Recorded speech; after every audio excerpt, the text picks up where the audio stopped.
여러분들 지난 한 주 또 은혜 가운데 잘 지내셨습니까? 우리가 하루하루 한 해 한 해 살아가는 것들이 사실은 쉽지는 않습니다. 연세가 많이 들어간 성도들일수록 인생이 이제는 쉽게 살아갈 수 있습니다. 그렇게 고백하는 분은 아무도 없더라고요. 나이를 더 먹어갈수록 인생이 더 어려워지는 것 같습니다. 우리의 인생길은 한 번 살아본 인생길이 아니기 때문에 누구에게나 우리의 인생길은 초보예요, 초보. 80 먹은 분에게는 앞으로의 앞길이 초보죠. 가보자 하는 길을 가는 거예요.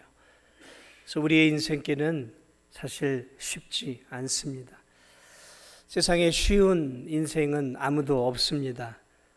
세상에서 살아가는 것 자체가 사실은 힘들고 고단한 일입니다. 저 정도는, 저 사람은 참 인생을 쉽게 사는 것 같아. 저 사람은 나보다 훨씬 더 인생이 편안한 것 같아. 우리가 그렇게 바라보는 그 사람, 우리의 눈에는 그렇게 보이지만 사실은 그의 인생을 파고 들어가면 그 사람에게도 남모를 눈물과 아픔과 어려움들이 있어요. 우리는 그냥 겉모습 보기에 저 사람은 참 처음부터 저렇게 잘 먹고 잘 사나 봐. 그렇지 않아요. 그분의 인생을 파고 들어가기 시작하면 예측할 수 없는, 우리가 알지 못했던 고난과 시련들을 또 통과해 왔던 사람임을 알 수 있습니다. 우리 인생이 왜 힘들까? 한 번도 살아보지 못한 인생이기 때문에 우리는 끊임없이 살기 위해, 생존하기 위해 배워야 하기 때문에 어떻게 보면 우리의 인생은 고단하고 힘든 인생이에요. 태어나면서부터 우리는 배우지 않습니까? 걸음마를 배워야 하고, 살기 위해 숟가락질, 젓가락질을 배워야 돼요. 살기 위해 구구단을 배워야 되고, 살기 위해 한글을 배워야 돼요. 그 고단한 시간들을 유치원부터 계속해서 우리는 공부를 하는 것이죠. 대학을 졸업하고 직장을 가면 다 된 게 아니죠. 직장에 들어가면 이건 대학과는 다른, 또 다른 배워야 할 것들이 얼마나 많습니까? 좋은 직장에 들어가면 그게 끝이던가요? 아니에요. 직장에 들어가면 새롭게 배워야 할 업무들이 끝도 없습니다. 끝도 없습니다. 계속해서 배워야 돼요. 결혼을 하면 다 될 것 같고, 가만히 있으면 아빠가 되고 엄마가 되고 부모가 되는 거 아니에요. 그러니까 자꾸 가정이 어려워지는 거예요. 결혼도 배워야 되는 거죠. 부부도 배워야 돼요. 남편으로서 어떻게 남편으로서 살아야 되는지 배워야 돼요. 근데 그걸 배우지 않으니까 늘 부부간에 문제들이 생겨요. 가만히 있으면 아버지가 되고 남편이 되고 아내가 되고 엄마가 되는 줄 아는데 그렇지 않아요. 좋은 엄마가 되는 거 어려워요. 계속 배워야 돼요. 좋은 아빠 되는 거요. 저 지금도 배우고 있어요. 저절로 되지 않아요. 그런데 저절로 되는 것처럼 생각하니까 미숙한 아버지, 미숙한 남편이 되는 거죠. 배워야 돼요. 남들을 통해 배워야 되고 좋은 책을 통해 배워야 되는 거죠. 그래야 사람답게 살아갈 수 있는 거예요. 계속 우리는 배워야 돼. 열심히 직장에서 은퇴하면 되던가요? 끝이던가요? 아니요. 은퇴해도 또 배워야 돼요. 계속해서 삶을 배워야 돼요. 지금 이 시대가 얼마나 빠르게 돌아가고 있습니까? 안 배우면 핸드폰, 아무리 스마트폰을 가지고도 2G나 3G 폰처럼 안 배우면 그저 그걸로 전화 걸고 문자 보내는 게 끝이에요. 수백만 원짜리 스마트폰 가지고 자식들이 효도한다고 비싼 거 사주는데 그거 가지고 쓰질 못해요.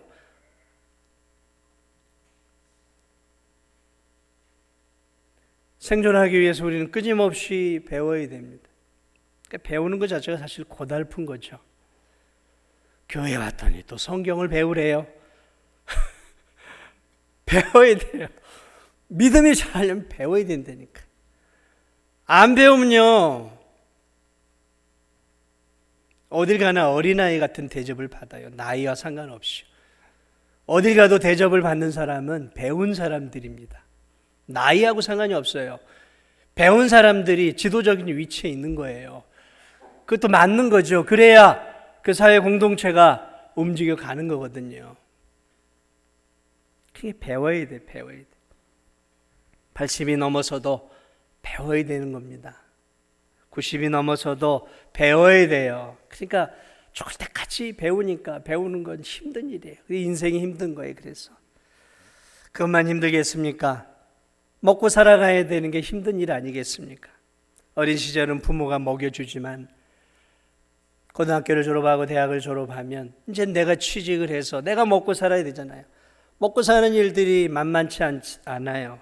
그리고 요즘 같은 경우는 경제가 어렵다 보니까 정규직에 취직되는 게 하늘의 별 따기처럼 어려운 시대에 접어들었어요. 우리의 지금의 이 젊은 세대들은 참 고달픈 세대예요. 제가 20대 때만 해도 고등학교만 졸업해도 들어갈 때가 너무 많았어요. 한국이 쫙 성장하던 때였어요. 고등학교만 졸업을 해도요, 은행원이 얼마든지 될 수 있었고 웬만한 좋은 직장들 들어갈 수 있었던 시대였어요. 인력이 부족했어요. 인력보다 사업들이 산업들이 막 커져가던 시대. 근데 지금은 반대가 되었어요. 인구는 줄었는데도 들어갈 데가 없어요. 너무 어려운 시대가 되었어요. 먹고 살아가는 일들이 너무 힘들고 피곤합니다. 직장생활, 사업, 자영업 뭐 하고 싶어 하나요? 먹고 살아야 되니까 하는 거 아니겠습니까? 먹고 살아야 되는 거. 자식들 키워가야 하고 가정을 꾸려가고 아파트 대출금 갚아야 되고 이래저래 일하지 않으면 은퇴해서도 일하지 않으면 먹고 살아가는 것들이 쉽지가 않아. 여유 있게 살아가는 게 쉽지가 않은 그런 시대예요. 그래 요즘은 은퇴를 하고도 80이 넘은 분들도 일하고 90이 넘은 분들도 일을 해요. 참 우스운 시대가 됐어요. 우스운 시대가 됐어요. 평일에 교회에 일할 사람이 없어요.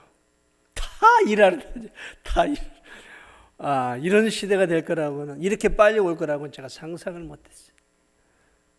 다 일해요. 다 일해요. 놀고 있으면은 이상한 사람 취급받는 시대가 오늘 이 대한민국의 시대가 되었어요. 그렇습니다.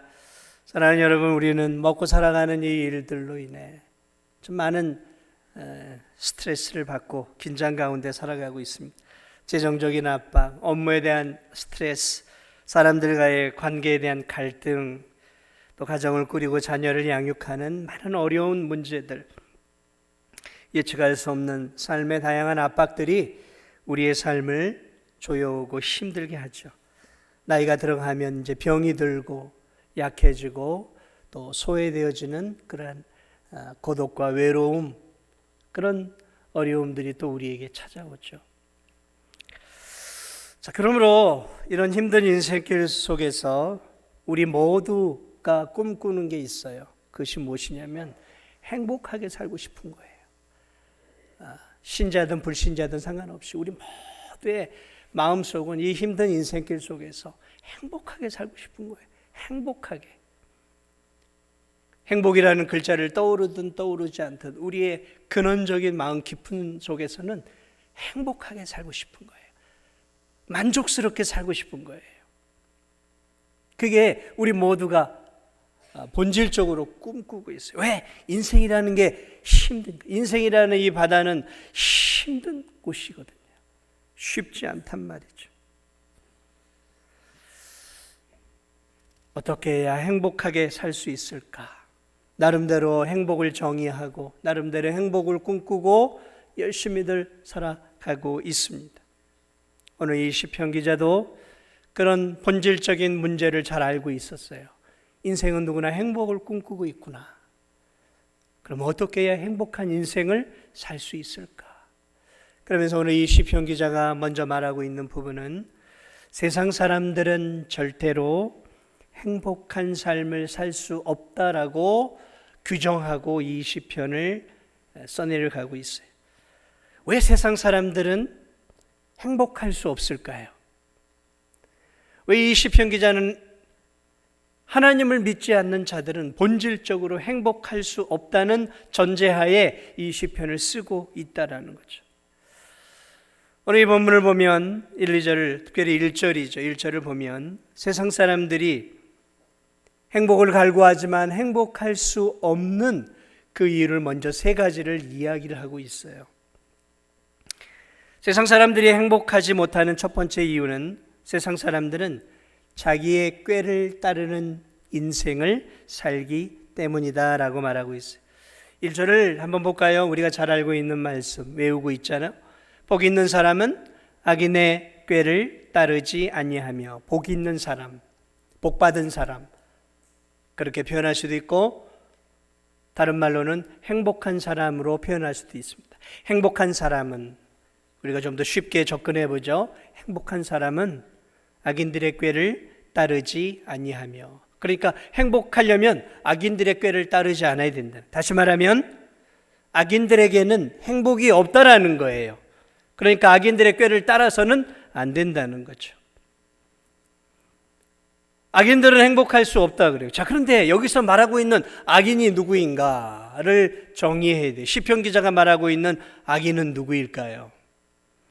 감옥에 들어갈 만큼 무시무시한 살인, 강도, 무슨 사람을 총으로 죽인다든지 절도죄를 지은 그런 사람을 말하고 있는 것일까요? 미국 같은 데는 지금 이 총기 사고가 너무 많아요. 벌써 아직 5월이 안 됐는데 총기 사고로 미국은 지금 1만 명 이상이 죽었습니다. 무시무시한, 사실은 무시무시한 나라가 되어 가고 있는 거예요. 총기를 난사하는 일들이 너무 많은 거죠. 직장에서 해고됐다고, 최근에도 그랬죠. 직장에서 해고됐다고 20 먹은 젊은이가 이 총기를 들고 와가지고 자기가 일하던 은행인가에 와가지고 그냥 난사하고 즉사했죠. 총에 맞아서. 여러분, 이런 사람들이 오늘 성경이 말하고 있는 그런 악인들일까요? 아니요. 성경이 오늘 이 시편 기자가 말하고 있는 악인은 그런 우리가 생각하는 악인을 생각하면 안 됩니다. 여기서 말하는 악인은 자신을 창조하시고 자신에게 생명을 공급해 주시는 하나님을 하나님으로 인정하지 않는 세상 사람들을, 평범한 세상 사람들을 의미하는 거예요.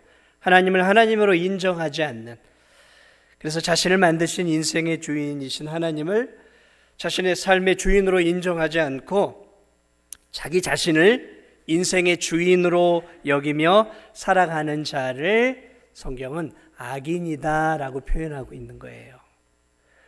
앞으로 계속 나오고 있는 악인, 죄인, 오만한 자, 같은 의미예요. 하나님을 믿지 않는 세상 사람들을 말하고 있는 거예요. 인생의 주인은 나다 생각하면서 하나님을 무시하고 하나님 없이 살아가는 자들. 여러분, 그 사람들의 중요한 삶의 특징이 뭐냐? 오늘 악인들은 자기들의 꾀를 따른다는 거죠. 자신들의 꾀. 이것을 우리는 이렇게 표현할 수 있어요. 자신들의 생각, 자신들의 주관, 자신들의 경험, 자신들의 지혜, 자신이 따르고 있는 어떤 철학, 어떤 이념, 그런 것들을 따라가는 거죠.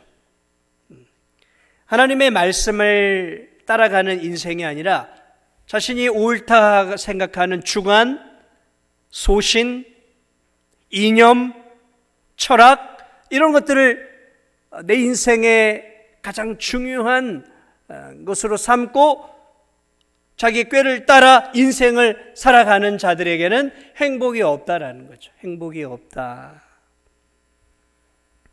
자기 자신이 인생의 주인이 되어 살아가는 자들에게는 행복이 없다라는 거예요. 그러므로 복된 사람은 그런 것들을 따라가서는 안 된다는 거죠. 사랑하는 여러분, 세상 사람들이죠. 세상 사람들. 이 사람들에게 있어서 어떤 사고들을 갖고 살아가고 있겠습니까? 행복한 인생이 그들은 뭐라고 규정할까요? 제가 보니까 다르지 않아요. 그때나 2000년 전이나 4000년이나 세상 사람들에게 있어서 행복이란 돈이 많은 게 행복한 것이다 라는 생각을 하고 살아가요. 특히 오늘날은 그게 더 심화되어졌죠. 황금 만능주의죠. 물질 만능주의죠. 그들의 행복과는 돈과 연결이 다 되어 있어요. 세상의 행복은. 그래서 돈이 많으면 내가 사고 싶고 하고 싶고 모든 거 다 할 수 있다라고 생각을 하는 것이죠. 그렇습니다. 돈이 없으면 인생이 좀 고달플 수 있습니다. 그건 틀린 말 아니에요. 돈이 있어야 병원도 좋은 데 다닐 수 있고, 돈이 많아야 내가 사고 싶은 것도 살 수 있고, 먹고 싶은 것도 먹을 수 있고, 돈이 많아야 사람들이 나를 무시하지 않을 수도 있잖아요. 그 틀린 거 아니에요. 우린 그거 무시하지 않습니다. 그러나 이들에게 있어서의 돈은 그 정도를 넘어서는 것이죠. 그래서 돈을 의지하고 돈을 붙잡고 돈이 많아야 내 인생이 행복할 수 있다라고 생각합니다. 돈을 유토피아로 보는 거예요. 돈으로 내가 파라다이스를 살 수 있다라고 생각하는 거예요. 행복은 성적순은 아니지만 이 땅을 살아가면서 행복은 돈 많은 순이다라고 생각하는 사람들이 세상 사람들이에요. 행복은 돈 많은 순이다라고 생각을 해요.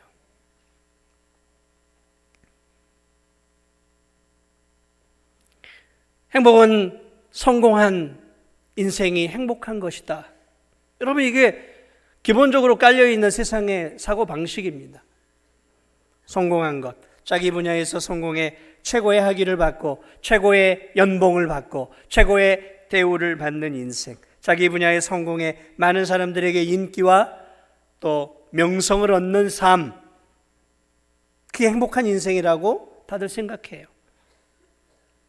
자기의 분야의 성공에 권력과 힘을 거머쥐어서 많은 사람들을 움직일 수 있는 자리, 내가 원하는 대로 이 세상을 이끌어갈 수 있는 어떤 높은 권력의 자리에서 흔들 수 있는 자리에 올라가는 것을 인생의 행복이라고 생각한단 말이죠. 그게 행복이 아니라고 생각하면 누가 권력의 사닥다리를 올라가려고 하겠어요? 누가 많은 돈을 벌려고 애를 쓰겠습니까? 그게 행복이 아니라는 것을 진짜 안다면 그렇게 안 살죠. 그걸 행복이라고 생각하기 때문에 그게 가장 가치 있는 삶이라고 생각을 하니까 달려가는 거예요. 불나방처럼. 악인이란 다른 게 악인이 아니에요. 성경이 말하는 악인이란 하나님 없이 자신의 인생의 주인이 되어 자신의 생각과 계획과 삶의 방식이 최고라고 믿는 거죠. 그렇게 살아가는 거예요. 내가 하는 게 옳다라고 생각하는 거예요. 그리고 하나님을 떠나 스스로 인생을 계획하고 설계하는 거죠. 그러므로 이러한 세상 사람들을 시편 기자는 악인이다 표현하고 있습니다. 악인이다. 악인들은 자신의 꾀를 따라 살아가는 자들이기에 그들은 결코 참된 행복과 거리가 먼 자들이다라고 사실 이 시편 기자가 말하고 있는 거죠. 하나님이 배제된 삶, 그런 것과 비슷한 거죠. 엄마가 귀한 아기를 임신을 해서 이렇게 잉태해서 출산을 했어요. 근데 이 자식이 엄마 아빠의 사랑을 또 수고와 노력을 통해 잘 자랐는데 잘못된 길로 빠져갔어요. 잘못된 길로 빠져버렸어요. 그래, 이 엄마 아빠를 엄마 아빠라고 부르지도 않아요. 인정하지도 않아요. 여러분, 자신을 낳아준 부모를 부모로 인정하지 않는 자식, 여러분은 어떻게 생각하세요? 그 자식이 세상에서는 좋은 자리에 앉아서 많은 사람에게 선한 영향력을 끼치고 있다고 가정을 해보겠어요. 그런데 자기를 낳아주고 키워준 부모를 부모로 생각하지도 않고 살아간다고 한다면 여러분, 이 자식을 선한 사람이라고 우리가 말할 수 있겠습니까? 배운 망독도 못한 놈이라고 보이는 거죠. 그리고 그런 사람이 정말 세상에서 선한 영향력을 끼치는 것도 사실은 불가능한 일이지요. 하나님을 하나님으로 인정하지 않고 살아가는 것, 자신을 창조한 창조주를 창조주로 자신에게 생명과 호흡과 삶을 허락하시는 그 하나님을 하나님으로 인정하지 않고 이 인생은 내가 인생의 주인이야라고 살아가는 것, 그것이 성경이 말하는 악인입니다. 그리고 하나님 없이 살아가는 악인은 절대로 행복할 수 없다라는 거죠. 여러분, 성경이 말하고 있는 이 귀한 진리들을 놓치지 마세요. 하나님 없는 인생은, 참된 행복의 근원이 되시는, 복의 근원이 되시는 하나님을 떠난 인생은 절대로 행복할 수 없습니다. 마치 물고기가 물을 떠난 것과 똑같은 거예요. 절대로 불가능합니다.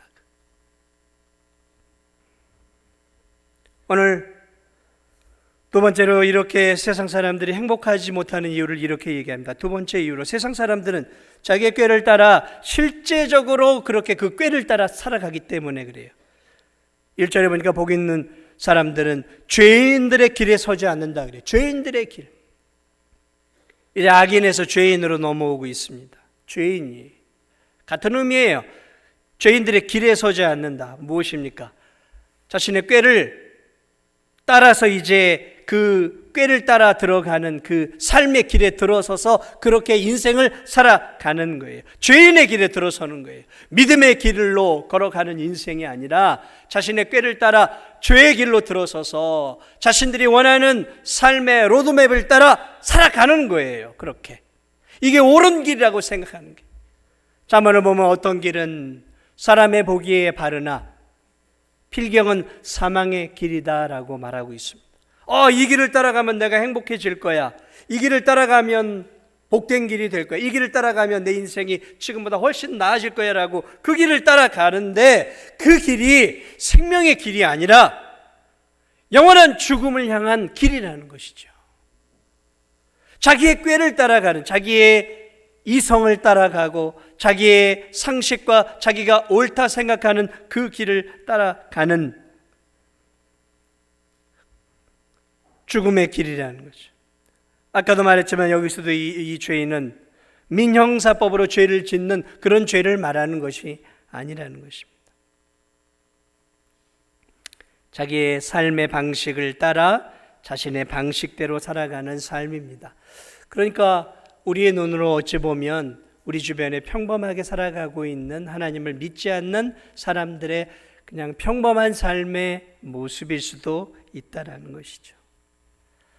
한 걸음 더 나아가 세상 사람들이 행복하지 못한 이유는 자신이 행복하다고 생각하는 그 길을 따라갈 뿐만 아니라 다른 사람들에게도 자신이 살아가는 길이 옳은 길이다라고 가르치는, 인도하기 때문이라는 것이죠.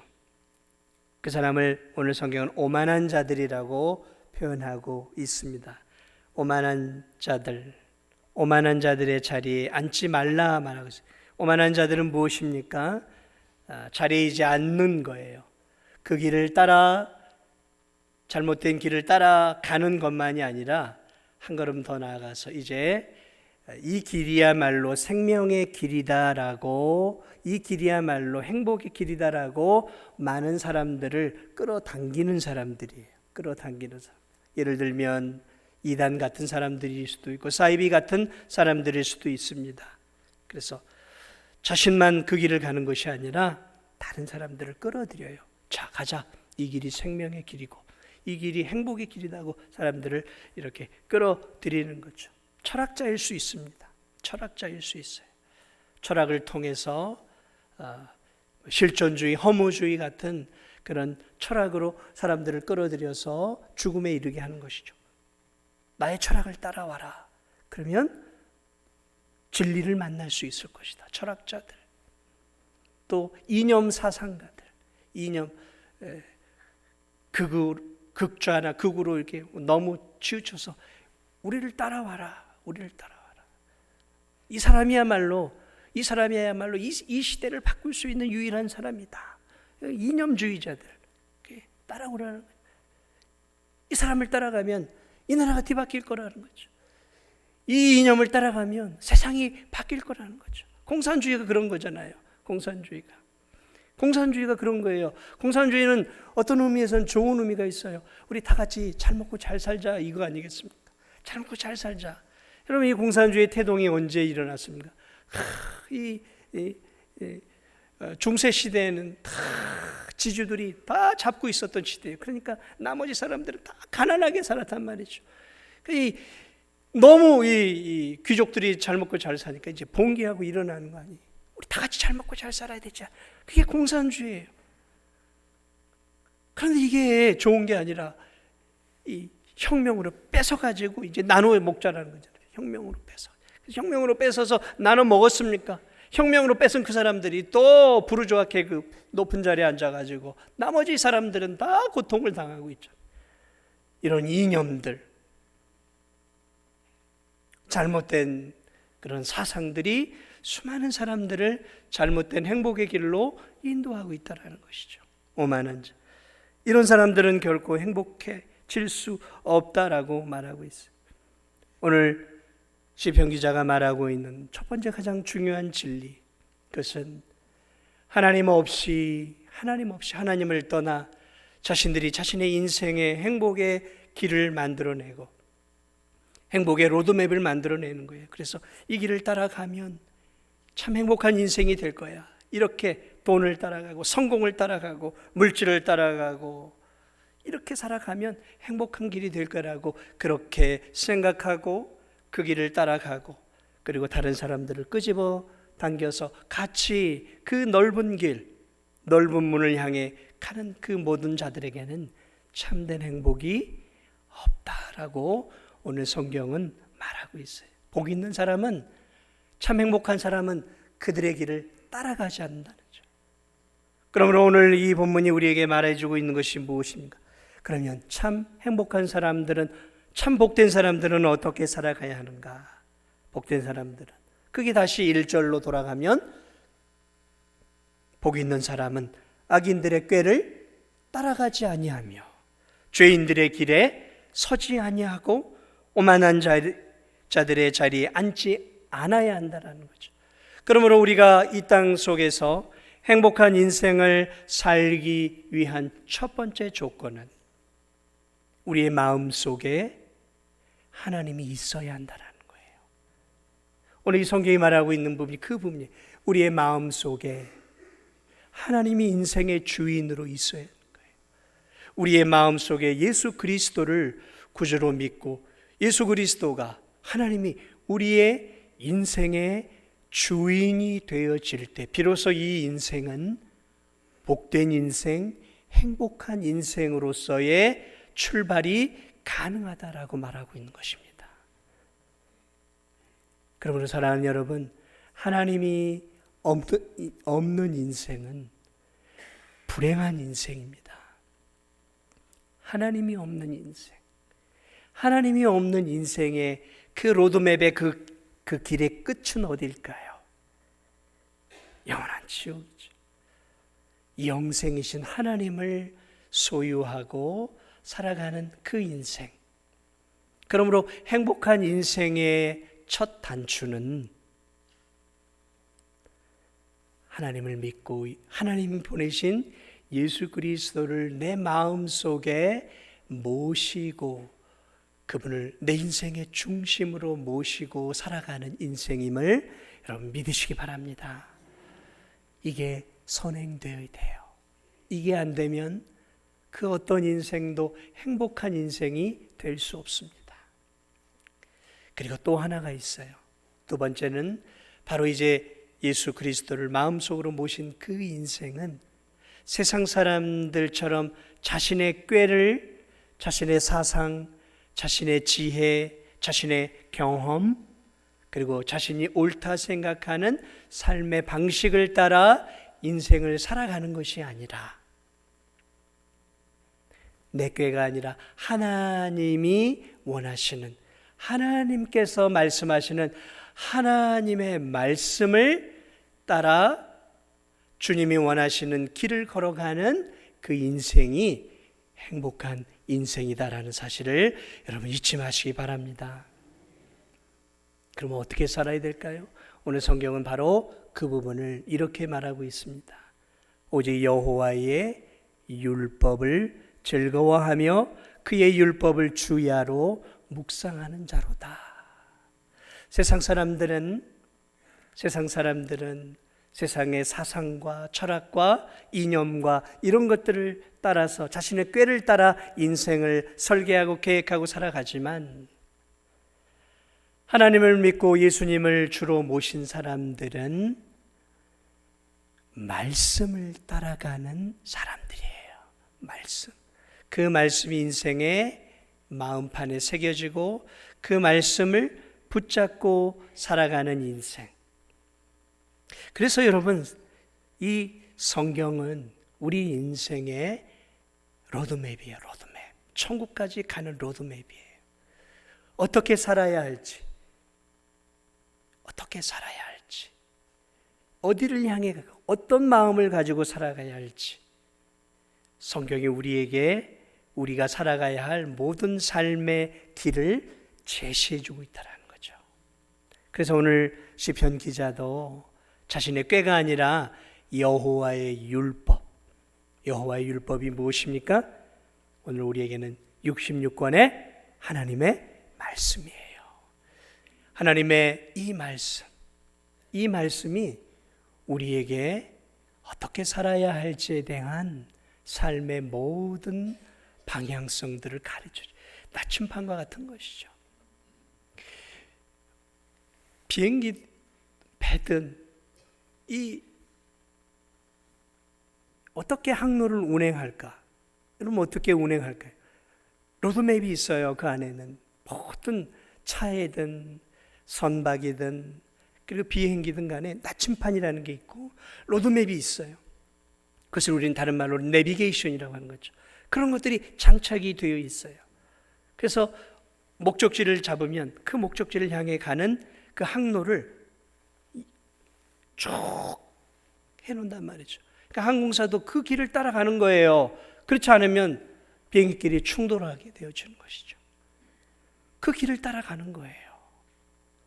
그냥 우리의 인생길을 우리가 생각하는 대로 살아간다? 여러분, 그것처럼 위험한 게 어디 있어요? 비행사들이 내가 원하는 대로 내 감을 의지하고 내 경험을 의지해서 내가 여기서 저 미국까지 내 경험 이걸 따라가겠다라고 한다고 생각해 보세요. 여러분, 그 비행기가 어떻게 될 것 같습니까? 모든 비행사들이 자기의 경험과 자기의 축적된 지식과 실력을 믿고 자기가 원하는 대로 그 미국이라는 항로를 향해 가게 되면 어떤 현상이 일어날까요? 하루에도 수만 대의 비행기가 한꺼번에 뜨지 않겠습니까? 전 세계에서 그 비행기들이 어떻게 되겠습니까? 수도 없이 충돌하겠죠. 파손할 것입니다. 그렇습니다. 우리의 인생길도 마찬가지입니다. 내가 원하는 대로 살아간다. 내 감을 믿고 살아간다. 감을 믿고 살아가는 것은 도박입니다. 도박이 감이죠. 도박이 감이에요. 내 느낌을 믿는 거 도박입니다. 그렇게 인생을 살면 망하는 거예요. 망하는 겁니다. 바른 길을 향해 가야 하는 것이죠. 그 길이 어디에 있습니까? 그 길이 하나님 말씀 안에 있습니다. 주의 말씀은 내 발의 등이요 내 길의 빛입니다. 하나님의 말씀은 살았고 운동력이 있어. 좌우의 날성검보다 예리하여 내가 잘못된 길로 살아가는 내 삶에 대해 혼과 영과 관절과 골수를 찔러 쪼개며 나에게 바른 길을 제시해 주는 거예요. 여러분, 이 세상의 물결을 보십시오. 너무 타락했어요. 이번에 제가 잠시 선교사님들 수련회를 위해서 필리핀을 다녀왔는데요.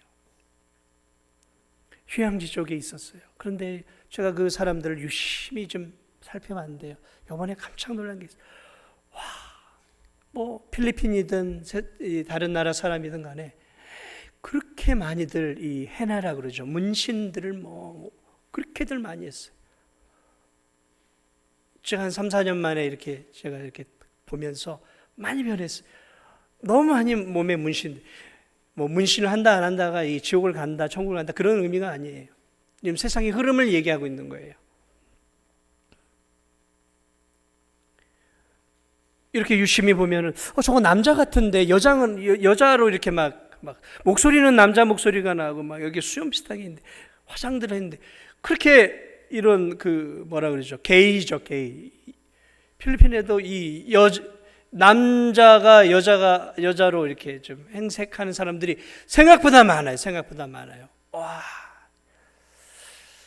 생각보다 여기도 많은 부분들에 있어서 많이 이렇게 타락해 가고 있구나.